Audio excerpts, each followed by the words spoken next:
अल्लाह की रहमत से भरी हुई इस दुनिया में जहां हर इंसान अपनी तकदीर से जूझता है, अहमद की दास्तान शुरू होती है मुजफ्फर नगर के पुराने मोहल्ले से, जहां मस्जिद की अजान रोज सुबह शाम गूंजती रहती है। अहमद एक छोटे से किराए के मकान में रहता है। वो सिर्फ 10 साल का था जब उसके वालिदैन एक हादसे में इंतकाम फरमा गए और वो यतीम हो गया। उसके बाद की जिंदगी उसके लिए एक जंग थी। कोई रिश्तेदार नहीं, कोई सहारा नहीं। उसके अब्बू एक छोटी सी कबाड़ की दुकान चलाते थे। उसी दुकान में वो दिन रात मेहनत करता, पुराने सामान को छांटता, बेचता और शाम को थक कर घर लौटता। उसी दुकान की वजह से वो 2 जून की रोटी का इंतजाम करता था। गरीबी में उसने बहुत संघर्ष किया, मगर उसके जज्बे ने कभी हार ना मानी, बल्कि उसे और मजबूत बनाया कि एक दिन सब कुछ ठीक हो जाएगा। उसी मोहल्ले में सोफिया रहती थी। वो एक अमीर घराने की बेटी थी। उसके अब्बू शहर के बड़े ताजीर थे। सोफिया एक बेहद ही खूबसूरत लड़की थी। उसकी आंखें काली जैसे काबे की काली चादर। उसकी मुस्कान में एक सुकून था। सोफिया किताबें पढ़ने की शौकीन थी। उसकी मुलाकात भी अहमद से पहली बार उसकी दुकान पर ही हुई थी। वो पुरानी किताबें खरीदने के सिलसिले में अक्सर वहां जाती थी। अहमद की आंखों में पहली नजर से ही सोफिया के लिए बेइंतहा मोहब्बत झलकती थी, पर वो हमेशा इजहार करने से डरता था। उसे डर था कि कहीं उसका इकरार इनकार में ना बदल जाए। इसीलिए वो मन ही मन अपने इश्क को दबाने लगा। पर सोफिया को अहमद का भोलापन और सादगी बहुत पसंद थी। अहमद एक सच्चा दिल का इंसान था और यही सच्चाई सोफिया के मन में भी अहमद के लिए इश्क भर चुकी थी। वो जानती थी कि अहमद उससे अपनी मोहब्बत का इजहार कभी नहीं कर पाएगा। इसीलिए उसने खुद सामने से ही अपने दिल का हाल अहमद को बता दिया। ये जानकर अहमद को मानो खुशी से पांव जमीन पर ना रहे। अहमद, तू मेरी जिंदगी है और तू मेरी इबादत। अल्लाह ताला ने तुम्हारे रूप में मुझे सब कुछ अता फरमा दिया। दोनों ने मोहब्बत का इजहार तो कर दिया था, लेकिन मोहब्बत की राह आसान कहां होती है। सोफिया के घर वालों को जब पता चला तो तूफान आ गया। वो गरीब है, यतीम है, हमारी बेटी को क्या दे सकता है? हाँ अब्बा जान, मैं अहमद के साथ थोड़े में भी गुजारा कर लूंगी। आप एक बार उससे मिलिए तो सही। वो बहुत ही नेक दिल और साफ नीयत का लड़का है। सोफिया, तुम नादानी कर रही हो और इस नादानी में मैं तुम्हारा साथ कभी नहीं दूंगा। उस लड़के को अगर मैंने दोबारा तुम्हारे साथ कभी भी देखा तो अपने अब्बा के इंतकाल की जिम्मेदार तुम होगी। अपने अब्बू की बात सुनकर सोफिया का दिल बैठ गया। वो रोती रही, लेकिन घर वाले नहीं माने। वो चाहते थे कि सोफिया की शादी किसी अमीर लड़के से हो जो परिवार की इज्जत बढ़ाए। सोफिया भी मजबूर थी, इसलिए उसने अहमद को जाकर सब बता दिया। मुझे माफ करना अहमद, पर मैं अब्बा जान के खिलाफ नहीं जा सकती। तुम मुझे भूल जाना और आगे बढ़ने की कोशिश करना। अल्लाह के लिए ऐसा मत कहो सोफिया, मैं तुम्हारे बिना नहीं रह सकता। तुमने तो वादा किया था ताउम्र मेरे साथ रहने का। मुझे माफ कर दो अहमद, पर मैं मजबूर हूँ। ऐसा कहते हुए सोफिया रोते हुए वहां से चली गई। अहमद अक्सर अकेले उदास मायूस सा कमरे में बैठा रहता और सोफिया की यादों में आंसू बहाता था। वो मस्जिद में सजदे में रोता, खुदा से इबादत करता। या अल्लाह, मुझे रास्ता दिखा, मेरी सोफिया मुझे वापस लौटा दे। एक दिन कबाड़ की दुकान पर एक पुराना संदूक आया। वह लकड़ी का जंग लगा हुआ था, जैसे सदियों पुराना। अहमद ने उसे खोलकर देखा। अंदर धूल भरी थी, कुछ पुराने कपड़े और एक किताब थी।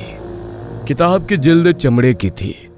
ऊपर अरबी में लिखा था, इल्म हमजाद को पाने का रहस्य। अहमद के अब्बू ने उसे बचपन में थोड़ी अरबी सिखाई थी, इसलिए वो उस भाषा को समझ पा रहा था।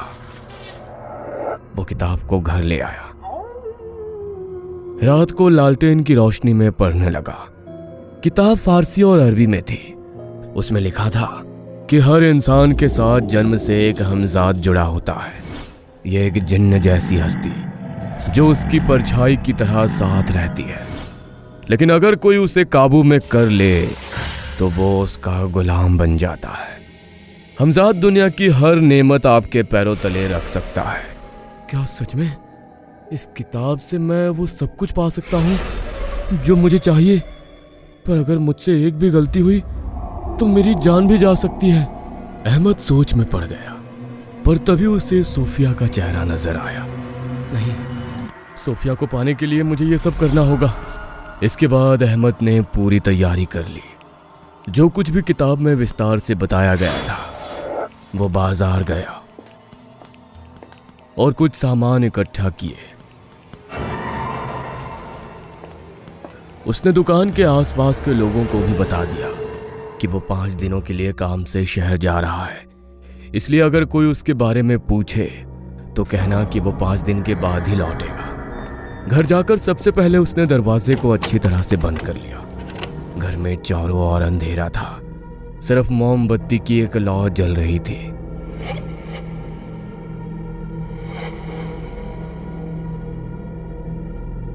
उसने सबसे पहले अपने चारों ओर एक हिसार बनाया, जिसके अंदर बैठकर उसने अरबी के वजीफे पढ़ना शुरू किए। लगातार कई घंटे तक वो किताब में लिखे गए वजीफों को पढ़ रहा था। अचानक हवा चली, जैसे कोई दरवाजा खुला हो, लेकिन दरवाजा बंद था। अहमद की पीठ पर ठंडी सिहरन दौड़ी। ये क्या? वो डरा, लेकिन हिसार में रहा, क्योंकि किताब में लिखा हुआ था कि हमजाद छलावे दिखाएगा, पर तुम्हें उसके छलावे में नहीं फंसना, वरना तुम कभी हमजाद को अपना गुलाम नहीं बना पाओगे। इसीलिए वो हिसार में ही बैठा रहा। इसी तरह सुबह के 4 बज गए। इसके बाद वो उठा और अपने कमरे में आराम करने के लिए चला गया। दूसरी रात वो वजीफे पढ़ने लगा। तकरीबन आधी रात का समय था कि तभी उसे महसूस हुआ जैसे कमरे में चारों ओर एक अजीब सी बदबू फैली हुई है, जैसे किसी सड़ी हुई लाश की। धीरे धीरे कमरे में वो दुर्गंध और भी तेजी से फैलने लगी। अब अहमद का हाल पहले से बहुत बुरा हो रहा था। वो दुर्गंध सहना बहुत ही मुश्किल था। या अल्लाह, मदद कर। उसे कमरे में सांस लेना तक भी बहुत मुश्किल हो रहा था, लेकिन फिर भी अहमद ने हिम्मत नहीं हारी और वो उस हिसार में बैठा रहा। देखते ही देखते थोड़ी देर में सब कुछ शांत हो गया। रात ढल चुकी थी, सुबह होने वाली थी। वो फिर उठा और अपने कमरे में आराम करने के लिए चला गया।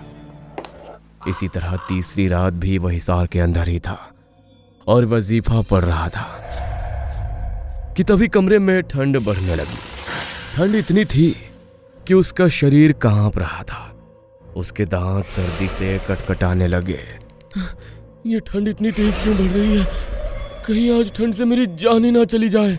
कमरे का तापमान बहुत गिर चुका था। अहमद की हालत अब पहले से बहुत खराब हो चुकी थी। उसका शरीर कमजोर पड़ रहा था। उसमें हिम्मत नहीं थी कि वो और हिसार में बैठा रहे, पर उसका जज्बा मजबूत था। उसने हार नहीं मानी और वो हिसार में ही बैठा रहा और देखते ही देखते हिसार के अंदर वो बेहोश हो गया। चौथी रात भी वो रोज की तरह हिसार में ही था कि तभी उसे अपने घर के दरवाजे पर दस्तक सुनाई दी। अरे, मैंने तो लोगों को कहा था कि मैं शहर से बाहर गया हूं, फिर कौन हो सकता है? अहमद अपने हिसार में ही बैठा हुआ था कि तभी उसे महसूस हुआ जैसे मानो घर का दरवाजा खुला हो। उसने सामने देखा तो सोफिया खड़ी थी। अहमद, मैं तुम्हारे लिए अपने घर वालों को छोड़ कर आ चुकी हूँ। अहमद को तो मानो जैसे खुशी का ठिकाना ही ना हो। सोफिया को देखकर वो बहुत खुश था। आओ अहमद, मेरे पास आओ। देखो, तुम्हारी सोफिया आई है। मैं बहुत खुश हूँ सोफिया। कि तुम मेरे पास आ चुके हो, पर अभी मैं उठ नहीं सकता। क्यों अहमद, तुम क्यों बाहर नहीं आ सकते? क्या तुम्हें अपनी सोफिया से मोहब्बत नहीं रही? तभी देखते ही देखते सोफिया के पिता वहां आ जाते हैं। उनके हाथों में एक बड़ी सी धारदार चाकू थी और वो देखते ही देखते सोफिया के शरीर में वो चाकू भोंक देते हैं। अहमद मुझे बचाओ, अहमद। सोफिया खून से लथपथ होकर नीचे गिर गई। अहमद की आंखों के सामने देखते ही देखते इतना कुछ हो चुका था। सोफिया को तड़पता देख वो हिसार से बाहर निकलने वाला था कि तभी उसे किताब में लिखी बात फिर से याद आई। हमजाद छलावे दिखाएगा पर तू मजबूत रहना। अहमद की आंखों से आंसू बहते रहे पर वो मजबूत बना रहा और देखते ही देखते सब कुछ उसकी आंखों के सामने से गायब हो गया। उसे समझ आ चुका था कि ये सब कुछ एक छलावा था। अब अहमद का जज्बा और भी मजबूत हो चुका था क्योंकि बस एक रात और फिर उसका हमजाद शायद उसके बस में हो जाएगा। वह पिछले 4 दिनों से भूखा था। बाकी रातों की तरह ये रात इतनी आसान नहीं थी। 5वीं और आखिरी रात। आज हिसार में बैठते ही हमजाद ने अपनी ताकत दिखाना शुरू किया था। पूरा कमरा बहुत तेजी से हिलने लगा। दीवारों और छत से खून टपक रहा था। हमजाद का गुस्सा अहमद पर बरस रहा था। तभी अहमद की आंखों के सामने उसके अब्बू अम्मी दिखे। अम्मी अब्बू, तूने अपने वालिदैन को मार दिया है अहमद, कातिल है तू। मैंने किसी को नहीं मारा। मैं तो आपसे बेइंतहा मोहब्बत करता हूँ। आप क्यों मुझे छोड़कर चले गए? तभी अहमद के वालिदैन आग के लपटों में जलने लगे। अहमद जानता था कि ये सब झूठ है, लेकिन अब फरेब भी उसे बहुत तकलीफ पहुंचा रहा था। दर्द, डर सब मिलकर उसे तोड़ रहे थे, लेकिन फिर भी अहमद मजबूत रहा। अल्लाह अकबर दोहराता रहा। तभी देखते ही देखते सब कुछ धुएं की तरह गायब हो गया और सामने एक काला साया खड़ा था। मेरे मालिक, आपका जज्बा काफी मजबूत था, मुझे चाहकर भी आपका गुलाम बनना पड़ा। तभी अहमद ने सर उठाकर देखा तो सामने हूबहू उसके ही जैसा शख्स खड़ा था जो खुद को उसका गुलाम बता रहा था। हमजाद ने देखते ही देखते चारों ओर सब कुछ ठीक कर दिया। यह सब देख अहमद बहुत खुश हुआ। आखिर इतने दिनों की मेहनत के बाद उसने अपने हमजाद को काबू में कर ही लिया। बहुत खूब, तुम तो बिल्कुल मेरे जैसे ही दिखते हो। आपका ही हमजाद हूँ मालिक। कहिए, मैं आपके लिए क्या कर सकता हूँ? आप जो चाहें मैं वो आपको ला कर दे सकता हूँ। जहाँ चाहे वहाँ ले जा सकता हूँ। बेमौसम फल, बेशकीमती कोई भी चीज आपको ला कर दे सकता हूँ। हमजाद, सबसे पहले तुम मुझे पेट भरकर खाना खिलाओ। पिछले 5 दिनों से मैंने कुछ नहीं खाया। जो हुक्म मेरे मालिक। इतना कहते ही हमजाद ने बेहद स्वादिष्ट भोजन सामने प्रकट किया। भोजन में एक से एक प्रकार के व्यंजन थे। यह देख अहमद को यकीन हो चला था कि उसका जीवन बदलने वाला है।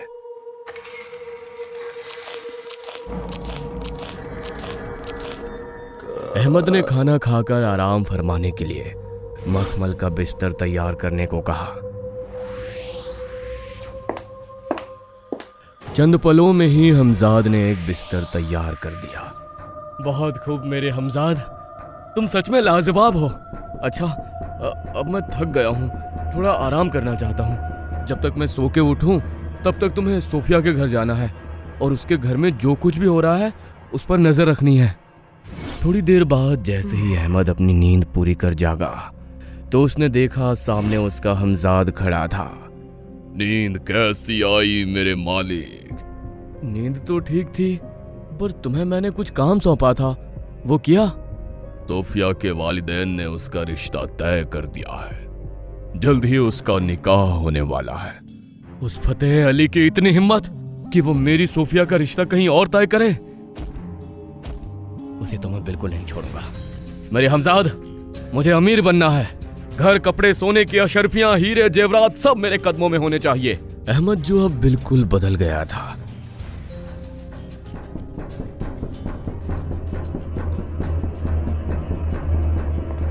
वो सोफिया के घर गया।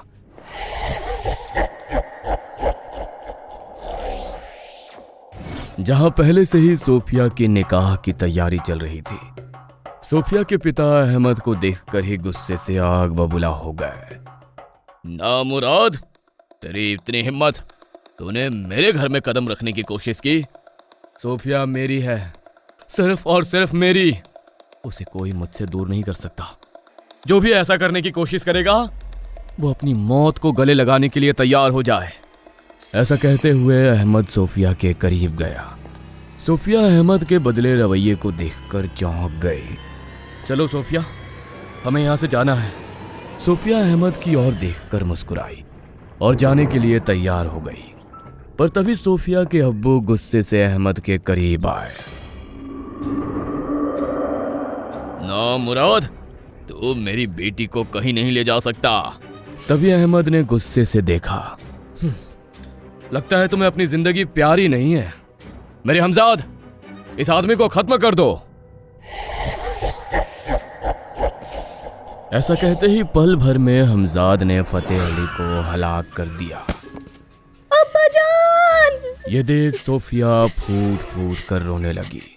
सामने उसके अब्बा जान की लाश पड़ी थी, मगर अहमद की आंखों में जरा सा भी अफसोस ना था।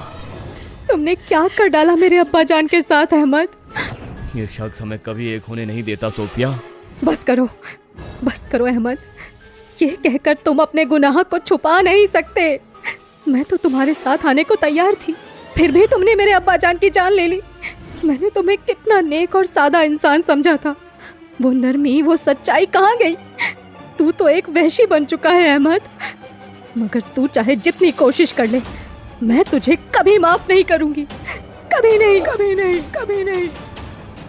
इतना कहकर सोफिया ने पास ही रखे एक धारदार चाकू से अपने गले को चीर डाला। पल भर में उसकी जान निकल गई। ये देख अहमद फूट फूट कर रोने लगा, बिलखता रहा। मेरे हमजाद, मेरे सोफिया को वापस ले आ, इसे ठीक कर दे। माफी चाहता हूँ मेरे मालिक। मैं दुनिया का हर काम कर सकता हूँ, मगर किसी की रूह को लौटाना मेरे बस में नहीं।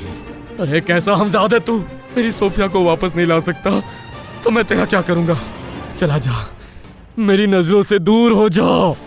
अहमद रोता बिलखता रहा, मगर सोफिया अब इस दुनिया को अलविदा कह चुकी थी। जिस मोहब्बत के लिए अहमद ने इतना कुछ किया, आखिर में वो उसे पा ना सका।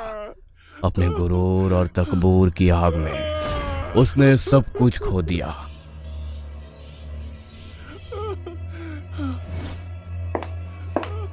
वो चाहकर भी अपनी जान ना दे सका, क्योंकि उसका हमजाद उसे ऐसा करने से रोकता था। अहमद की जान के साथ ही हमजाद का भी वजूद मिट जाएगा, इसलिए हमजाद उसे मरने ना देता। और वो दिन रात सोफिया की यादों में अपनी रूह को कोसता, तड़पता हुआ पागल हो गया।